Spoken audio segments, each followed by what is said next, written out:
છો તમે?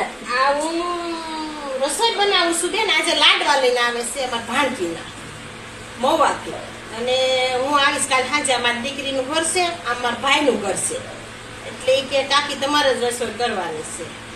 તો જો દાળ, શાક, સંભારા ને હવે પૂરી બનાવશું. એટલે આ બધું છે ને બેન, વહેલા 4 વાગે અમે કાકી દીકરી જાગ્યા, અને શાક બની ગયું છે અને દાળ બની ગઈ છે, ભાત બની ગયા છે, મગનું શાક બની ગયું છે.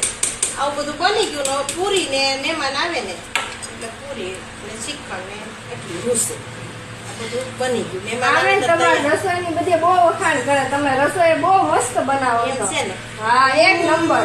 ગમે ત્યાં નાનેથી રાંધું. અમે 4 બહેનું ને 2 ભાઈ, પણ નાનેથી પ્રખ્યાત મને રાંધવાનો બહુ શોખ. મને આળસ જ ન સડે પહેલેથી મારે રાંધવાનું. મને જોવા આવ્યા ને મારા હાહરા, તો મેં રીંગણાનું શાક ને રોટલા બનાવ્યા, તો કે આ સોડી તો બહુ હોશિયાર રાંધે. અને તે પછી ભાભા કે હવે મારા બેહવાળા સોડી આવે છે, મારા છોકરાનું કરવું છે. હા, તો મને શાક રોટલા તો એ જીવા ત્યાં સુધી મારા હાથનું ખાધું. હા, એ કે બહુ સરસ રાંધે. મારે પહેલેથી રાંધવાનો શોખ, અને મને રાંધવાની આળસ ન સડે. હું ગમે ત્યાં જાઉં પેલું રસોડું પકડી લઉં.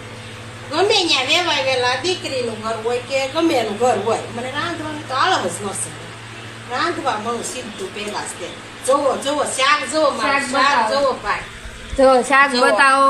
આ જોવો બધું, આ શાક, દાળ. આપણે ભાઈ રાંધવાનો તો પહેલેથી ગમે એટલું હોય ને રાંધી જ નાખવાની, આળસ નહીં મને રાંધવાની. અને